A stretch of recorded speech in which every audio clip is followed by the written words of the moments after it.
여러분이 잘 아는 말씀, 암송하고 있는 걸로 기억하지만 매번 헷갈리는 말씀, 데살로니가 전서 5장 16절에서 18절 말씀, 하나님께서 이렇게 말씀하십니다.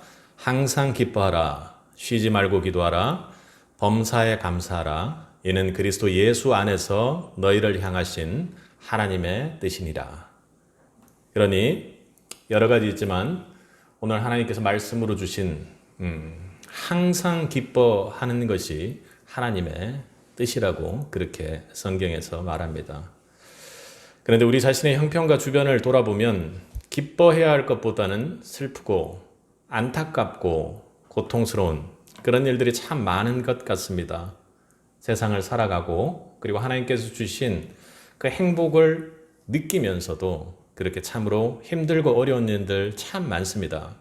그런데 여러분, 어떻게 항상 기뻐할 수가 있느냐 하는 것입니다.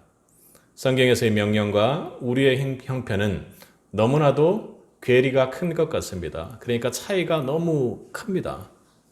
정치권은 너무나 시끄럽고 혼란스럽습니다.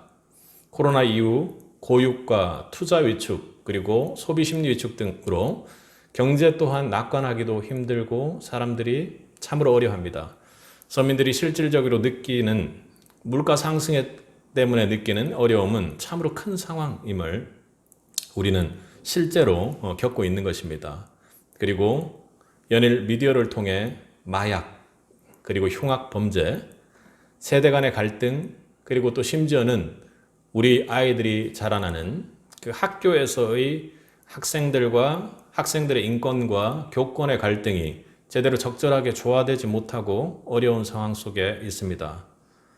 우리 개인들도 말은 못하고 있지만 영적으로 육적으로 참으로 여러 가지 어려운 상황 속에 힘들어하고 있습니다. 그런데 기뻐하라니요? 다시 말해도 기뻐하라니요? 오늘 주님은 기쁨 없는 혹 기쁨을 느낄 수조차도 없을 것 같은 이 황폐한 시대, 성도들마저도 걱정과 두려움으로 가득 찬 이 시대를 사는 세빛 성도들을 주 안에 주님의 기쁨으로 초대하십니다. 여러분, 기쁨은 환경에서 오는 것이 아닙니다. 좋은 환경 통해 기쁨이 있을 것 같지만 그래도 어느 정도 인생을 살아본 사람들은 기쁨이라는 것이 그저 환경에서 오는 것이 아니고 또 명예를 얻거나 물질 소유에서 오는 것도 아니라는 것을 생각합니다. 오늘 본문에 바울도 처한 환경은 그리 녹록지 않고 좋지 않았습니다. 바울은 예수를 믿고 가지고 있던 것을 다 잃었습니다. 그리고 그가 가지고 있던 세상의 명예도 잃었지요. 사도 바울은 한평생 비난과 배척과 그리고 매맞음을 당하며 감옥에 갇히는 불우한 상황들의 연속으로 살았습니다. 그런데도 사도 바울은 기뻤습니다. 항상 기뻤습니다. 왜요? 여러분들이 잘 아는 바울 사건 다메섹 도상에서 부활의 주님을 만났기 때문입니다. 그리고 그는 항상 그 주님 안에 살았기 때문입니다. 예수님을 만났을 때 그는 눈을 뜰 수 없었지만 그의 가슴은 기쁨으로 충만해지고 넘쳤습니다. 너무 기뻐서 그 가슴 그대로 있을 수가 없었습니다. 온 세상으로 뛰어다니며 주님으로 인한 기쁘게 소식을 전하지 않고는 견딜 수가 없었습니다. 주님 때문에 사도 바울은 항상 기뻐하며 살았습니다. 바울이 오늘 본문 4장 10절에서 이렇게 자신의 기쁨에 대해서 이야기합니다. 내가 주 안에서 크게 기뻐하노라. 바울은 주님을 위해 일할 때 기쁨으로 일했습니다. 제가 기도회를 할 때 한 사역자분께서 저를 도와주신다고 기도가 끝나면 항상 와서 얘기를 할 때가 있었습니다. 이번에 기도회 때는 성령님 얘기를 안 했다. 이번 기도회 때는 하나님 얘기를 너무 강조했다. 이번 기도회 때는 주여 삼창을 하지 않았다. 저를 지적하려고 한 것이 아니라 그리고 또 기도의 말씀에서 예화가 들어갔으면 좋겠다. 그러니까 저를 도와주기 위해서 저를 기도회에서 어떤 기도회를 잘 훌륭하게 외관상으로 잘 하는 그런 모습으로 나타내 주기 위해서 저에게 조언을 주었죠. 그런데 분석하고 따지고 열심히 주를 위해 일하는 것보다 가장 중요한 기쁨은 어디서 나온다고요? 주 안에서 주를 위해 일하는 것이 아니라 내가 주 안에서 주를 사랑하고 사모하고 주님을 만질 때입니다. 바울도 그가 진정으로 기뻤던 것은 그가 주 안에 있었기 때문이었습니다. 주님을 만나고 주님과 언제고 함께했고 주님 때문에 기뻤습니다. 바울에게는 주 안에 있는 기쁨으로 가득했던 것이죠. 그래서 로마의 옥중에 갇혀 있으면서도 그는 성도들에게 권면했습니다. 기뻐하되 주 안에서 항상 기뻐하라. 내가 다시 말하노니 기뻐하라. 어디에서요? 주 안에 있음으로 기뻐하라는 것입니다. 빌립보 교회 성도들에게 편지를 쓰면서도 기뻐하되 주 안에서 기뻐하라고 권면했습니다. 정말로 형제들아 기뻐하라. 아니요. 주 안에서 기뻐하라. 그리고 오늘 본문에서도 주 안에서 항상 기뻐하라. 그리고 그렇게 말하고 또 뭔가 모자라서 바울이 다시 말하노니 기뻐하라. 이렇게 말합니다. 주 안에 들어온 사람들은 참으로 기뻤습니다. 공생의 기간 예수님을 만난 사람은 그 어떤 어려움과 상황 속에서도 가슴 벅찬 기쁨을 만났습니다. 장애인, 세리, 창녀, 어부, 이방인, 바리새인 등등 예수님을 만났던 사람들은 영혼의 저 깊은 곳에서 갈증과 어려움을 겪었던 사람들이었습니다. 그러나 예수를 만나면 누구나 상상하기 힘든 소망의 사람, 비전의 사람, 긍정의 사람, 기쁨이 넘치는 사람들로 모두가 바뀌었습니다. 예수는 십자가에 상상하기 힘든 고통의 길을 걸으시며 우리 모두에게 영원히 멈추지 않는 기쁨을 선물로 주셨던 것입니다. 십자가로 주 안에 있는 자들의 기쁨이 꺾일 것 같았습니다. 그러나 십자가의 근심에 쌓여있던 제자들은 부활의 주님을 다시 만나 더욱 크게 기뻐했습니다. 예수님이 손과 옆구리를 보이시니 제자들이 기뻐했습니다. 제자들은 주님을 뵙고 기뻐서 어찌할 줄을 몰랐죠. 근심에 차 있었던 그런 제자들의 모습이 아닙니다. 사도행전 초대교회는 날마다 마음을 같이하여 성전에 모이기를 힘쓰고 집에서 떡을 떼며 기쁨으로 성도들이 교제했습니다.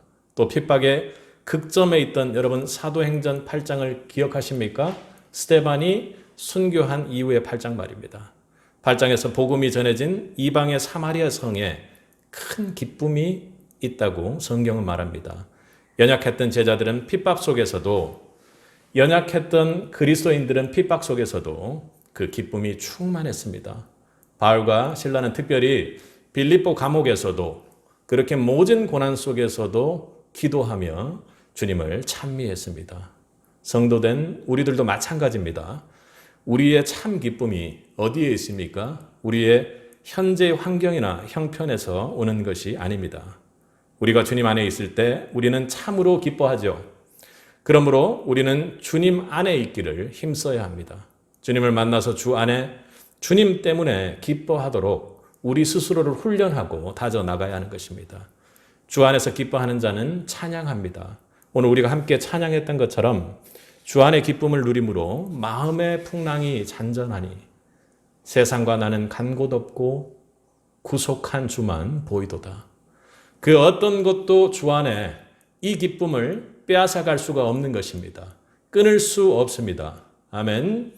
주 안의 기쁨을 누리는 자는 나와 주님 사이에 아무것도 보이지 않는 성도입니다.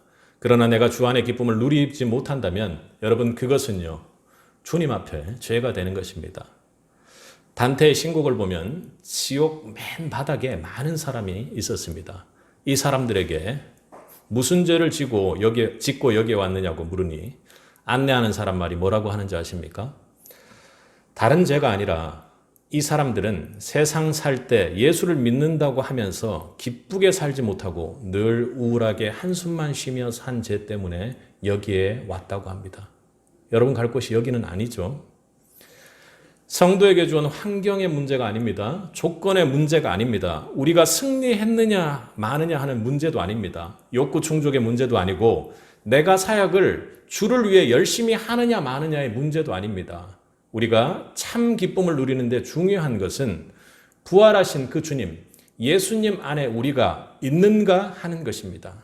우리는 이미 부활하신 예수님을 만난 사람들입니다. 구원받은 성도가 이 기쁨을 누리느냐, 누리지 못하느냐는 우리가 주님 안에 거하느냐 하는 아주 영적으로 중요한 선택의 문제에 놓여 있는 것입니다. 오늘 말씀합니다. 기뻐하라. 주 안에서 항상 기뻐하라. 다시 말하노니 기뻐하라. 주 안에서 절대로 벗어나지 말라고 숨은 문구를 찾아낼 수 있기 바랍니다.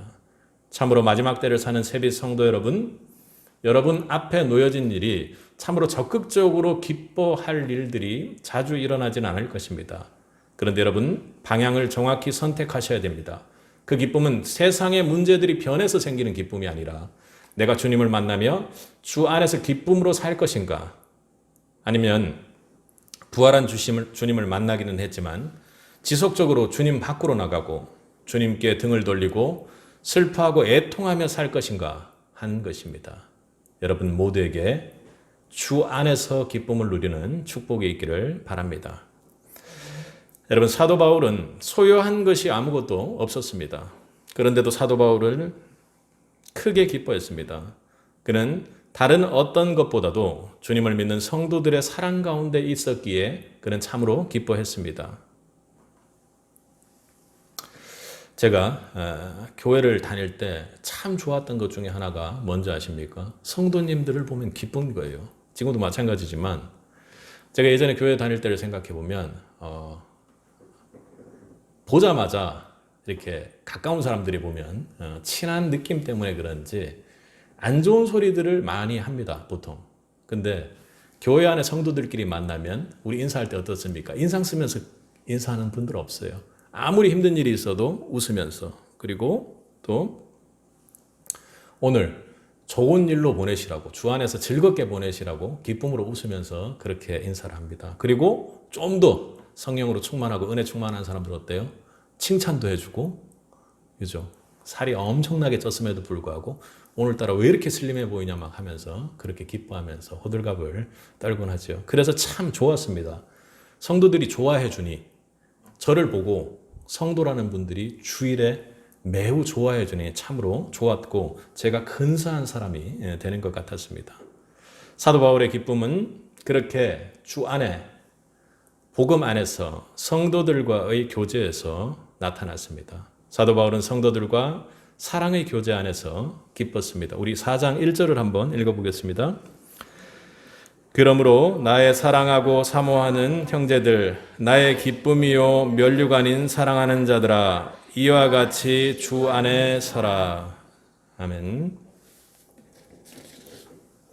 바울은 빌립보 성도들을 향해 바울이 뭐라고 얘기합니까? 빌립보 형제들을 사랑하고 사모하는 형제들이라고 말합니다. 그리고 면류관이라고도 얘기하죠. 그리고 참으로 특징적인 것이 그는 형제들을 향해 나의 기쁨이라고 말합니다. 여러분 한번 돌아보세요. 형제들이 지금 나의 기쁨으로 그렇게 정의될 수가 있습니까? 빌립보 형제들만 보아도 기뻐서 막 입꼬리가 올라가고 그랬다라는 것입니다. 바울은 믿음의 빌립보 형제들을 한 단어로 뭐라고요? 나의 기쁨이라고 그렇게 정의했던 것입니다. 참으로 좋은 말입니다. 빌립보의 형제들은 바울의 기쁨을 더욱 크게 했던 사람들이었습니다. 여러분한테도 성도님들이 그렇죠. 기쁨으로 정의가 되죠. 그게 얘기했을 때 표정들이 엄청 안 좋으셔가지고 지금 성도님들이 나의 기쁨이 맞습니까? 아멘. 예. 아멘 안 하시는 것 같은데. 아니에요? 아멘이시죠? 예. 빌립보의 형제들은 바울의 기쁨을 더욱 그렇게 크게 만들었던 사람들이었습니다. 구원받아 주 안에 형제가 된 그들을 생각만 하면 사랑스럽고 자랑스러우며 감사합니다. 그리고 그들을 생각하니 더욱 크게 기뻐하는 것입니다. 15절을 한번 읽어보겠습니다. 빌립보 사람들아, 4장 15절입니다. 빌립보 사람들아, 너희도 알거니와 복음의 시초에 내가 마게도냐를 떠날 때 주고받는 내 일에 참여한 교회가 너희 외에 아무도 없었으니, 그러니까 복음 전도 사역 초기 때 바울을 도와 재정적으로 여러 가지 기도로 도왔던 그 교회가 그리 많지 않았던 상황에서 빌립보 교회가 그들을 도왔다라는 것이죠. 교회라는 형태도 세워지기 전에 이미 바울을 섬겼던 사람들입니다. 그들이 바울을 생각하고 염려하면서 어려운 상황 속에서도 사랑의 선물을 보낸 것을 생각하면 사도 바울은 너무나도 기뻤습니다. 그래서 빌립보 교회 성도들을 생각하면 크게 너무나도 기뻐한다고 이야기하는 것입니다. 그랬을 것 같습니다. 그죠? 얼마나 기뻤겠습니까? 그냥 한박 웃음이 터졌을 것입니다. 사도 바울은 성도들의 사랑 안에서 기뻐했고 성도들 때문에 더욱 크게 기뻐했습니다. 사랑하는 성도 여러분, 성도의 기쁨은 복음 안에서의 교제를 통해 더욱 커진다라는 것을 기억하시기 바랍니다. 교제를 통해 주님을 더욱 만질 수 있기 때문입니다. 나만 아는 주님 말고 또 내 성도, 내 옆에 있는 형제들이 고백하고 은혜를 받은 그 하나님에 대해서 얘기할 때 어떻습니까? 성령께서 더욱 우리에게 하나님을 확증하고 만질 수 있게 해주시죠. 그래, 나도 그랬었지. 하나님이 저렇게도 하시는구나 하고 우리가 소망을 갖게 되고 더욱더 기뻐하는 것입니다. 교제를 통해 주님을 더욱 만지게 되는 것이죠. 바울은 예수님 때문에 기쁘고 빌립보 성도들 때문에 크게 기뻐합니다. 세비 성도들도 예수님 때문에 너무 기쁘고 성도들 때문에 너무 기뻐할 수 있기를 주의 이름으로 축복합니다. 더욱 큰 기쁨의 형제들이 세빗을 통해 계속 이어질 것을 믿습니다. 여러분, 편안한 신앙생활을 버리고 주님께 드리기로 땅의 것을 하늘의 것으로 바꾸기를 간절히 바라는 복음 안에서의 성도들의 교제가 있는 그곳이 세빗이기를 저는 간절히 바랍니다. 그런데 세빗을 통해 하나의 교회, 지체를 만들고 있는 우리 성도님들을 보면 때로는 현실적으로 어찌 보면 안타깝고 고통스러워 보일 때도 있지만 저는 참 잘했다고 여러분들을 보고 크게 제가 기뻐하게 됩니다. 우리 14절에서 16절까지를 이어 읽도록 하겠습니다. 그러나 너희가 내 괴로움에 함께 참여했으니 잘하였더라. 빌립보 사람들아, 너희도 알거니와 복음의 시초에 내가 마게도냐를 떠날 때 주고받는 내 일에 참여한 교회가 너희 외에 아무도 없었습니다. 데살로니가에 있을 때에도 너희가 한 번뿐 아니라 두 번이나 나의 쓸 것을 보내었도다. 사도 바울이 왜 빌립보 교회 성도들이 괴로움에 함께 참여했다고 칭찬하고 기뻐합니까? 자신이 사역하는 데 있어서 무언가를 보태주고 도와줬기 때문에 그것 때문에 기뻐하는 것인가요? 그렇지가 않습니다. 우리 17절을 함께 읽겠습니다. 내가 선물을 구함이 아니요 오직 너희에게 유익하도록 풍성한 열매를 구함이라. 바울은 자신에게 유익과 혜택이 주어졌기 때문에 그들을 보고 더욱 크게 기뻐했던 것이 아닙니다. 하나님의 사역하는데 내 사역의 길에 그들이 도움을 주었기 때문에 인간적으로 기뻐했던 것이 아니라는 것입니다.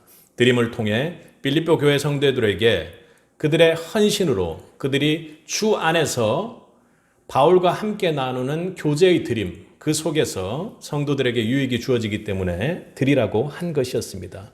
지금 사도 바울은 이기심 없이 순수한 동기로 하나님을 사랑함으로 하나님께 물집을 드리며 주 안에 교제를 나누고 괴로움에 참여했던 빌립보 교회 성도들을 바라보면서 기뻐하고 칭찬하는 것입니다. 저도 여러분의 참여와 우리가 함께 교제하는 것이 여러분에게 유익이 될 것이니 참 잘했다고 칭찬하고 기뻐하고 여러분들을 향해 축복하며 기도하는 것입니다. 왜요? 이 고통의 참여가 십자가의 참여가 하나님께서 기뻐하실 일이기 때문입니다. 우리 18절입니다. 내게는 모든 것이 있고 또 풍부한지라 에바브로디도 편에 너희가 준 것을 받음으로 내가 풍족하니 이는 받으실 만한 향기로운 제물이요 하나님을 기쁘시게 한 것이라. 아멘. 빌립보 교회처럼 현실적으로는 좀 괴롭더라도 성도가 기쁨으로 주고받는 일에 참여하는 교제를 나누는 그런 세빗이 되기를 바랍니다. 그럴 때 하나님을 기쁘시게 하게 됩니다. 그래서 하나님께서 기뻐 여러분을 이 땅의 것으로 그리고 영적인 것으로 진짜 여러분에게 가장 필요하고 좋은 것으로 축복해 주십니다. 나의 하나님이 19절에 말하는 것처럼 그리스도 예수 안에서 영광 가운데 그 풍성한 대로 너희 모든 쓸 것을 채우시리라. 아멘. 그럴 때 하나님께서 모든 필요를 풍성하게 채워주는 축복을 우리가 경험하게 되는 것입니다. 그랬기에 바울도 칭찬하는 것이고 그 바울을 따라 저도 우리 세비세 성도들을 칭찬하는 것입니다. 성도의 서로 사랑함으로 주 안의 기쁨으로 더욱 교제함으로 사랑으로 서로 드림으로 우리 모두 크게 기뻐하는 교회가 되기를 바랍니다. 아멘. 예수 그리스도를 믿으면 우리는 예수 안에서 기쁨을 누리는 존재인데 실로 그것이 쉽지는 않은 것 같습니다. 무엇이 우리 삶에 여러분 기쁨을 막습니까? 무엇이 우리 삶의 기쁨을 막지요? 여러분 한 해 가장 많이 팔리는 약이 어떤 약이라고 생각하세요? 안정제가 가장 많이 팔린다고 합니다. 요즘 가장 많은 고통을 가져다 주는 병, 흔하게 여러분 보는 병이 뭐죠? 공황장애라고 합니다. 최근 여러분이 또 보고 있는 것 중에 엄청난 흉악범죄들이 일어나서 정말로 육신적으로 두려움에 떨게 됩니다. 그리고 이 두려움 가운데 또 정신질환이 나타나는데 이런 일들이 일어나면 모두 자신을 공격할 것이라고 생각하고 피해 망상 때문에 견디지 못해서 또 자신을 보호하기 위해 흉기를 들고 다니는 그런 사람들이 있다고 합니다. 성도의 삶 속에서 이렇게 기쁨을 상실케 하는 어려운 이유들이 있습니다. 기쁨을 빼앗는 장애물은 무엇입니까? 그것은 바로 내 안의 염려입니다.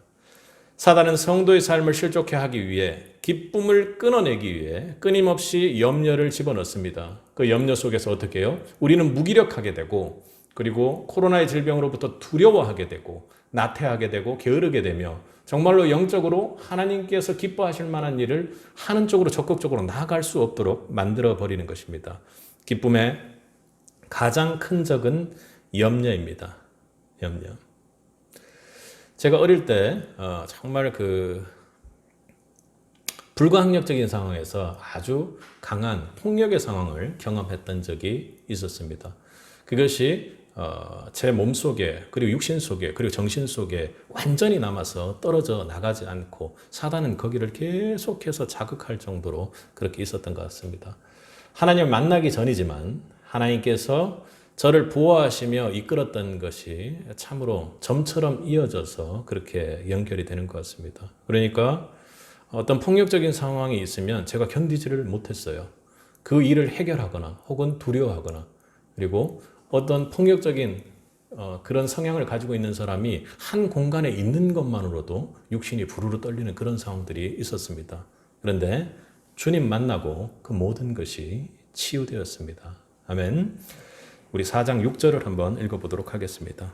아무것도 염려하지 말고 다만 모든 일에 기도와 간구로 너희 구할 것을 감사함으로 하나님께 아뢰라. 아멘. 성경에서 염려는 원어로 따져보면 어떤 뜻이냐면 마음이 이렇게 둘로 나뉘다 하는 그런 뜻입니다. 그런 말에서 유래되었죠. 목을 조르다라는 그런 의미도 있습니다. 마음이 나뉘고 목을 조르는 것 같은 그런 고통을 겪게 되는 것입니다. 하나님께서는 우리가 늘 염려가 많다는 것을 아셔서 빌립보 교회 성도들에게 그리고 오늘 우리에게 이렇게 말씀하시는 것이에요. 아무것도 염려하지 말라. 그렇게 기쁨의 메시지를 주고 계신 것입니다. 우리가 항상 기뻐하는 삶을 위해서는 내 마음을 하나님과 나누는 내 마음이 하나님 쪽으로 가게 하는 것들을 양갈래로 나누는 그런 염려를 걷어내야만 합니다. 그런데 오늘 본문을 통해 참 기쁨을 누리기 위해 오늘 우리에게 주시는 하나님의 가장 분명한 메시지는 아무것도 염려하지 말라는 것입니다. 염려하지 말고 기도하라는 것입니다. 여러분, 염려하지 않고 기도하면 여러분 하나님께서 염려를 걷어내 주시고 간구한 일, 감사한 일로 이루어 주시나요? 우리 주일학교 어때요? 하나님께서 지금 말씀하세요. 기쁨이 없어? 힘들어. 그리고 어려워. 그냥 놀고 싶어. 그리고 걱정만 돼 할 때 어떻게 하라고요? 아무것도 염려하지 말고 기도하라는 것입니다. 내 안에 있는 염려를 걷어내고 기도하면 하나님께서 어떻게 해주세요? 내가 기도하고 간구한 것 이루어 주시나요? 어때요? 여러분 삶. 이건 아주 우리가 기도의 능력과 기도의 은혜를 받기 위해서는 이 부분을 잘 정리하고 가야 됩니다. 여러분 삶을 돌아보면 대체로 그렇다라는 얘기가 정확하지요. 우리 신앙생활을 할 때 기도의 은혜를 받으려면 기도의 능력이 어디에 있는지를 정확히 볼 수 있어야 합니다. 제 삶에 기적적인 일이 일어났던 것, 제가 기도했을 때 말도 안 되는 상황 속에서 하나님께서 부어주셨던 일, 말도 안 되는 상황 속에서 하나님께서 영적으로 부어주셨던 일, 그리고 절대로 이렇게 여러분 앞에서 말씀을 전하는 목회 일을 갈 수 없는 상황의 일들이 공격들이 엄청나게 많았지만 하나님의 끝끝내는 기적적으로 보호해 주셔서 여기까지 이끌고 왔던 일들을 생각하면 한도 끝도 없을 것입니다. 그런데 하나님께서 뭘 들어주셨나 하고 기적적으로 뭘 이렇게 들어주셨을까 하고 염려되고 이런 상황 속에서 뭘 들어주실까를 생각했을 때 한도 끝도 없었습니다. 그러니까 설교 준비가 끝나질 않을 정도로 그렇게 많았던 것 같습니다. 여러분 어떠세요? 살면서 예배를 한 번이라도 빠져본 적이 있습니까? 저는 한 번도 빠져본 적이 없는 것 같아요. 뭐 여러분들보다 신앙의 연차가 짧을 수도 있겠지만 저는 하나님께서 몇 번의 그 어려움이 있었는데 결국에는 하나님께서 예배에 절대로 빠지지 않게 했습니다. 제일 그 좀 버라이어티 했던 일이 주일학교의 선생님으로 있을 때인데요. 정말로 그 지방에 내려가서 예배를 빠질 수밖에 없었는데 제가 11조를 해야 되는 그런 상황이었습니다. 그러니까 11조를 지금처럼 뭐 이렇게 계좌이체를 한다든지 이런 건 상상도 하기 힘든 때였습니다. 그러니까 11조를 들고 가야 되는데 도저히 안 됐어요. 신앙심도 약할 때고 지방에 있는데 한 번 정도 빠져도 되나 그랬는데 상황을 하나님께서 허락하셔서 어쨌든 KTX를 타고 택시를 타고 딱 교회 앞에 도착했더니 8시 57분에 딱 도착했어요. 9시에 예배였는데 하나님께서 그렇게 참 스릴 넘치게 그렇게 맞춰주셨던 것도 있습니다. 주일학교 교사 시절에 제가 그런 적이 있습니다. 여차 하다 보니까 아이들 크리스마스 무대를 연습하는 것을 제가 도울 상황이 됐습니다. 뭐 제가 도울 건 없는데 옆에서 기도해 주는 거죠. 그러다 보니까 이게 선생님들이 한 주간 지나면서 이번에는 아이들 간식을 내가 살게, 이번에는 아이들 간식을 내가 살게 이렇게 하는 거예요. 그래서 저도 선생님이니까 어쩔 수 없이 제가 마지막 주에 사게 될 상황이었습니다. 그런데 가만히 생각해 보면 아이들이 이제 두 가지를 사달라고 했는데 하나는 치킨이요, 하나는 김밥입니다. 그러니까 한 20, 30명 되는 애들에게 먹일 치킨과 김밥을 사야 되는 상황이 그때 제가 전도사로 사역할 때는 아니었지만 물질에 대해서 아주 철저하게 제가 훈련하고 그리고 제가 하는 일에 있어서도 기도를 우선 잡고 하다 보니까 일을 많이 하지 않을 때라 물질적으로 그렇게 풍요롭지가 않을 때였습니다. 아이들에게 그 간식을 사줄 것을 대충 계산해 보니까 제가 계산이 빠르잖아요. 딱 그냥 순간적으로 적어도 20만 원 정도는 되겠다라는 생각이 들었습니다. 근데 뭐 성인들이 자기 일을 하고 또 그리고 하나님께 섬기는 거기 때문에 또 주일학교 아이들에게 먹는 거 얼마나 예쁩니까? 그 20만 원 정도의 돈을 들여가지고 그거 사준다는 거 뭐 그렇게 큰 돈은 일하는 사람 입장에서 성인이 아닐 거라고 생각을 합니다. 뭐 누구에게는 클 수 있겠죠. 저에게는 그게 매우 컸던 것입니다. 상상하기 힘든 일입니다. 제가 한 달 생각해 보면 그때는 거의 뭐 한 2, 3만 원 내로 제 생활 자체를 했던 기억이 납니다. 그래서 계속해서 이제 기도를 했죠.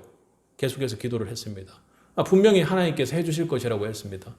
근데 계속 기도를 하면서 날짜가 다가올수록 어땠을까요? 마음이 계속 쪼그라들기 시작하는 겁니다. 아무것도 염려하지 말고 기도하고 간구하면 하나님께서 이루어 주실 것이라고 이 말씀을 그렇게 이해하고 그렇게 기도를 했었습니다. 한 3주간을 그렇게 계속 기도를 하면서 걱정 반 염려를 안 해야지 뭐 이러면서 막 이렇게 하면서 이제 기도를 했습니다. 하나님 어떻게 해주시겠지? 근데 3주가 지나도 절대로 해결이 안 되는 겁니다. 오히려 통장에 있던 잔고는 더 줄어들고 도저히 절대로 살 수 없는 상황에 통장 잔고의 상황까지 이르렀습니다. 제가 그때 밤 10시 정도까지 일을 할 때인데 한 9시 30분 그때까지 아무런 변화가 없었어요. 그래서 9시 50분 정도에 일을 마치고 기도를 했습니다. 하나님 이게 뭡니까 대체? 그래도 제가 아이들 교사인데 아이들한테 치킨도 김밥도 저는 먹일 수 없단 말입니까? 하나님 너무 하십니다 하고 그렇게 기도했던 기억이 있습니다. 도저히 이건 이제는 안 된다 하고 다음 날 가야 되는 그 상황에서 참으로 마음이 힘들었습니다. 그러면서 9시 50분에 이렇게 나가는데 갑자기 저에게 연락이 왔습니다. 가까운 친지가 돌아가신 상황이 되었던 거예요. 그러니까 제가 그때 기도했을 때 정확히 기억합니다. 내 통장 잔고를 절대로 내일까지 무언가 느릴 수 없는 일이 될 겁니다 하고 하나님 앞에서 제가 좀 교만하게 그렇게 기도했던 것은 원망했던 것이죠. 내가 이렇게 기도했는데 이것도 안 들어주냐고. 근데 정말 그 30분 사이에 가까운 친지가 돌아가셨다라는 얘기를 제가 일하던 곳에서 전달받게 되고 순식간에 그때 100만 원이 넘는 돈을 한 5분 차이로 제 통장에 그 일하던 쪽에 이제 대표께서 그렇게 넣어줬던 기억이 납니다. 그리고는 뭐 친지가 돌아가신 거랑 갑자기 돈을 넣어주는 거랑 상관이 없는데 그분께서 술이 취해서 그랬는지 갑자기 그렇게 넣어주셨습니다. 그리고는 그 다음날 아이들이 엄청난 김밥과 그리고 그 2마리씩 주는 치킨 있잖아요.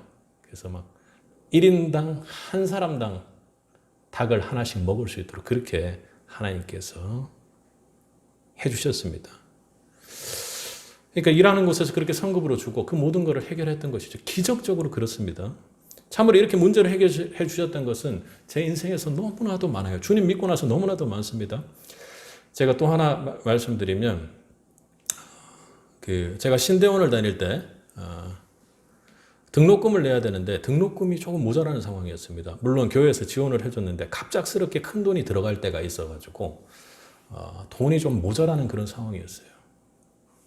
등록금 마감일이 오늘입니다. 근데 제 그때의 상태를 보면 무엇을 믿고 기도했는지 기도는 하고 하나님이 어떻게 해결하실지 하면서 그렇게 그 정도 되면은 학교 가가지고 수업이 들리겠습니까? 뭐 이래야 되는데 전혀 그런 것 없이 저는 그냥 편안하게 그냥 학교를 다니고 있었던 거였습니다. 그래서 저는 지금 못 냅니다 이렇게 등록하는 행정실에 그렇게 얘기를 했을 때 요즘 같은 세상에 이런 사람도 있냐고 막 그렇게 할 정도였습니다. 근데 가만히 있어요. 그럴 수 없습니다. 저는 지금 나올 데가 없다니까요. 그러고는 이제 전화 통화를 했던 기억이 납니다. 그리고는 마감되는 날 갑자기 대학원에 한 교수님께서 필요한 사람이 있으면 100만 원 등록금을 대어줄 테니 필요한 학생이 있다면 내라고 장학금을 기부를 하셨다는 거예요. 그러니까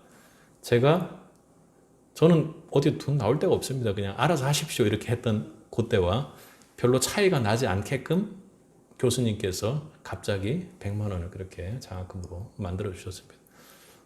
그래서 제가 받았습니다. 공부를 잘해서 받은 건 아니고 하나님께서 그렇게 채워주셨어요.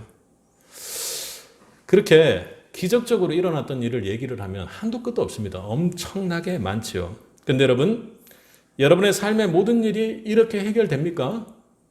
그렇지는 않습니다. 때로는 주일학교에 필요한 돈이 있어도 하나님께서 만들어주지 않고 주일학교 전체가 배를 곪게 되는 그런 상황이 분명히 있을 수 있습니다. 그리고 정말 기적적으로 하나님의 일을 하고 내가 이렇게 열심으로 그렇게 신학대학원을 다니고 공부를 하는 상황에서 하나님이 대주시면 그건 완전히 당연한 것 같고 그림이 상당히 괜찮은 영적인 모습입니다. 그런데 그렇지 않고 등록금을 못 내고 학교에서 쫓겨나는 경우들도 분명히 있습니다.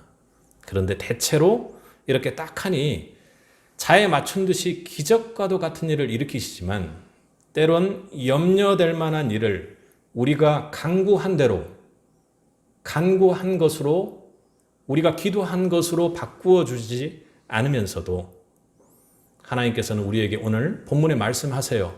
아무것도 염려하지 말고 기도하라고 말씀하시는 것입니다.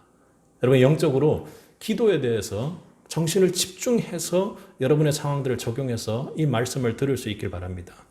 하나님은 아무것도 염려할 일이 없어서가 아니라 염려되는 일이 있을지라도 염려하지 말고 기도하면 정말 아무것도 염려하지 않게 된다는 것을 우리에게 알려주고 계시는 것입니다. 7절에서 말하는 것처럼 그리하면 모든 지각에 뛰어난 하나님의 평강이 그리스도 예수 안에서 너희 마음과 생각을 지키시리라 하고 그렇게 말합니다. 그 말씀이 바로 그 말씀입니다. 아무것도 염려하지 않고 기도하면 주님께서 내 안에, 주 안의 기쁨을 지켜주신다고 지금 약속하고 말씀하고 계시는 것입니다. 설령 그날 돈이 없어서 아이들에게 먹을 것을 마련해 주지 못했을지라도 하나님께서 보시기에 굳이 그 일은 염려할 일이 아니기에 그걸 맞춰주시지 않을 수 있다는 것입니다. 등록금 문제도 교수님이 장학금을 갑자기 내게 하고 참으로 멋지고 간증할 만한 일이지만 등록하지 못하는 상황이 생겼을지라도 우리가 아는 하나님을 잘 생각해 보면 우리의 염려를 해결치 않는 것이 우리에게 더욱 좋은 유익이 있기에 하나님께서 그렇게 하실 때가 있다는 것을 저는 믿습니다. 모든 지각에 우리보다 세상보다 너무나도 크고 뛰어나신 하나님을 만나는 것이 참복인 줄로 믿습니다. 무엇보다 지금 기쁨이 없고 꿈도 희망도 없이 지쳐 있다면 먼저 이 기도의 능력을 경험해야 하는 것입니다. 이 기도의 능력이 우리에게 염려할 일이 일어나지 않는다는 것을 보장하는 것이 아닐 수 있습니다. 그것은 분명합니다. 오히려 성도의 인생에 때론 우리가 구할 감사가 터질 만한 일이 일어나는 것이 아니라 염려한 일로 보이는 아무 것, 오늘 본문에서 6절에서 말하는 것, 아무것도 염려하지 말라고 했던 그 아무 것에 염려할 만한 일이 일어난다라는 것을 오늘 본문은 더욱 중요하게 메시지로 전달하고 있는 것입니다. 저는 지금 우리 교회 다음 세대 사역을 위한 공간을 확보하기 위해서 열심으로 기도를 합니다. 그러나 제가 아이들에게 간식을 준비했던 그 마음, 그리고 하나님을 하는 것이기에 이 등록금을 채워달라고 하나님께 기도했던 그 마음과 똑같은 마음으로 지금 저는 기도를 합니다. 아무것도 염려하지 않고 기도와 간구로 구할 것을 감사함으로 지금 하나님께 구하고 있습니다. 여러분들도 열심으로 기도하시죠. 그래 주기를 바랍니다. 저는 다음 세대 사역을 위한 공간도 하나님께서 앞선 아이들의 간식 비용과 대학원 등록 비용을 저에게 그렇게 기적적으로 맞추어 주셨던 것처럼 무언가 갑작스럽게 정확히 예비한 장소를 주실 것으로 믿습니다. 그러나 매번 그러지지 않으시는 하나님 또한 저는 잘 알고 믿고 있습니다. 그러나 저는 그럼에도 불구하고 아무것도 염려하지 않고 감사함으로 믿음으로 기도하고 있는 것입니다. 그게 여러분의 기도의 능력이 되기를 간절히 바랍니다. 기도하는 저는 참 기쁩니다. 왜요? 모든 지각에 뛰어나신 하나님께서 저에게 믿음을 주셔서 하나님께서 주시는 그 주님의 기쁨을 깨트리지 않을 수 있도록 지켜주시기 때문입니다.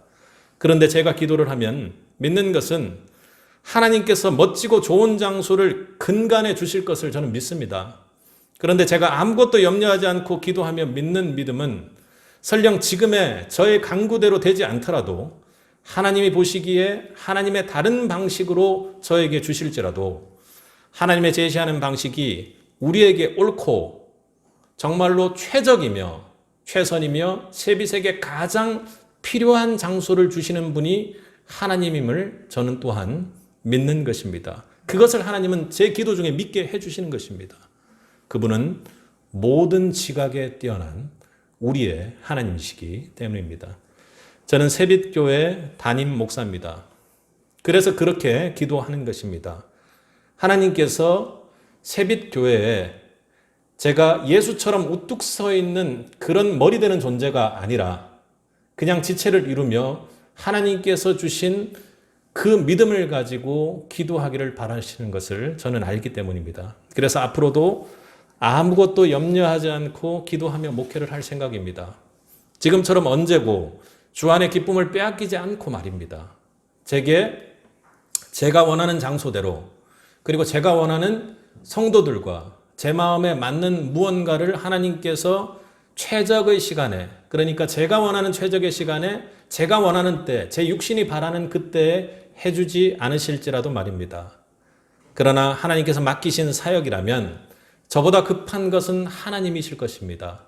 그러기에 하나님께서 잘 고르실 것이라는 것을 믿기에 육신적으로는 초조할 때도 있지만 육신적으로는 괴로울 때도 있지만 저는 염려하지 않습니다. 사실 고민하지 않습니다.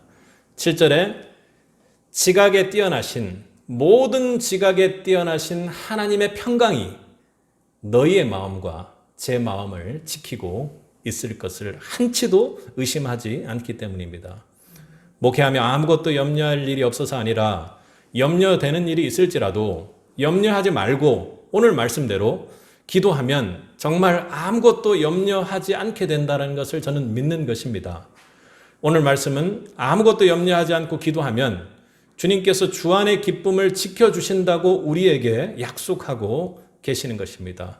그 복을, 그것이 기도의 능력입니다. 그 복을 여러분이 받길 주님의 이름으로 축복합니다. 세상은 분명히 저보다 크지요. 여러분보다 큽니다. 내가 큰 세상을 바라보며 아무리 힘을 써도 약해져 넘어질 수밖에 없습니다. 세상보다 작은 내가 염려할 일은 그런데 세상보다 너무나도 크신 모든 지각과 모든 경험과 이 천지보다 무조건 크신 하나님이 보기에는 염려할 일이 아니라는 것을 저는 믿습니다. 전혀 염려할 일이 아니죠. 그 하나님이 주 안에 더욱더 크게 기쁨으로 우리 모두를 믿음을 지켜 충만케 해주실 것입니다. 오늘 말씀은 묵상하며 참으로 감사하게도 우리 하나님은 염려할 아무 일이 우리 인생에 일어날지라도 우리들이 기도의 능력을 통해 감정에 요동하지 않고 주 안에 기쁨을 유지하고 살아갈 수 있는 길을 열어놓으셨다는 것입니다. 무엇보다도 지금 세빛이 이 기도의 능력을 경험해야 할 것입니다. 내가 아무것도 염려하지 않고 내 멋대로 내가 원하는 대로 기도하고 간구한다 할지라도 모든 지각에 뛰어나신 하나님이 나의 염려를 아시고 그거 염려할 일 아니야. 그거 염려할 필요 없어. 내가 모든 지각에 뛰어나기 때문에 그 모든 것을 인도하고 이끌어갈 것이 하는 내 마음의 평강을 주님께서 기쁨으로 유지시켜 주신다는 것입니다. 우리들이 기도의 능력을 통해서 감정에 요동하지 않고 주 안의 기쁨을 유지하고 살아갈 길을 기도를 통해서 열어 놓으셨다는 것입니다. 삶의 기쁨을 누리기 위해서는 주 안에 있는 교회가 되기를 먼저 원합니다. 그리고 성도 모두가 사랑으로 지체를 섬기며 드린 것만으로도 기뻐하는 교회가 되십시오. 무엇보다 아무것도 염려하지 않고 기도하는 기도의 능력을 경험하여 기도의 불이 꺼지지 않고 더욱 활화산처럼 타오르는 교회가 되기를 소망합니다. 오늘 말씀 주신 아무 일에 염려 없이 주 안에 기쁜 우리 마음과 생각을 지키시는 모든 지각에 뛰어나신 하나님의 평강의 복이 우리 세비대에게 넘쳐나기를 주님의 이름으로 간절히 축원합니다.